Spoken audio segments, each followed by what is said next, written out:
wa sita, malaika Gabrieli alitumwa na Mungu.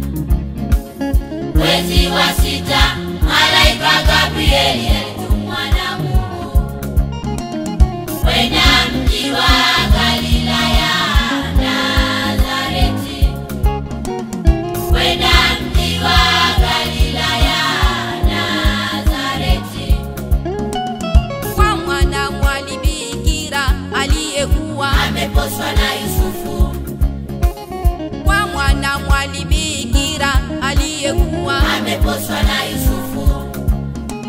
Akasema, akasema, akasema, akasema, salamu uliyopewa imejaa neema, Bwana yu pamoja nawe.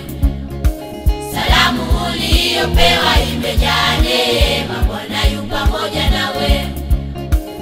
Kwa ajili ya maneno hayo yote afadhaika sana moyoni mwake. Kwa ajili ya maneno hayo yote afadhaika sana moyoni mwake.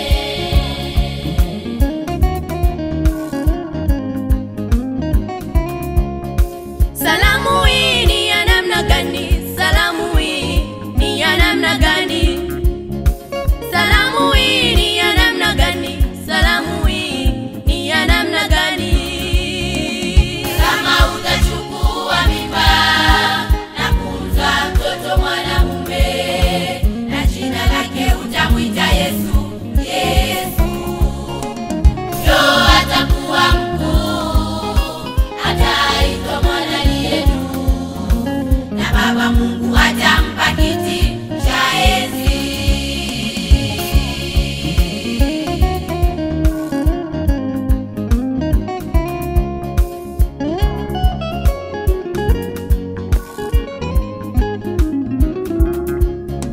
Atazaliwa Mwokozi Imanueli kwa ajili yetu. Atazaliwa Mwokozi Imanueli kwa ajili yetu. Atukuzwe Mungu juu mbinguni, amani iwe duniani pote kwa watu waliowaridhia yeye. Atukuzwe Mungu juu mbinguni, amani iwe duniani pote kwa watu waliowaridhia yeye.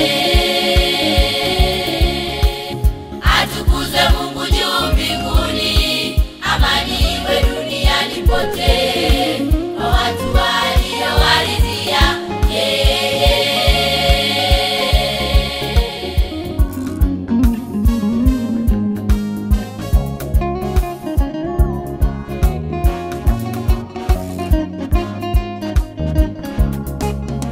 Salamu hii ni ya namna gani? Salamu hii ni ya namna gani? Salamu hii ni ya namna gani? Salamu hii ni ya namna gani?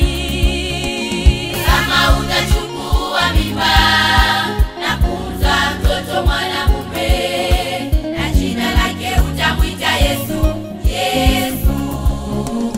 Yo atakuwa mkuu, ataitwa mwana aliye juu, na Baba Mungu atampa kiti cha enzi.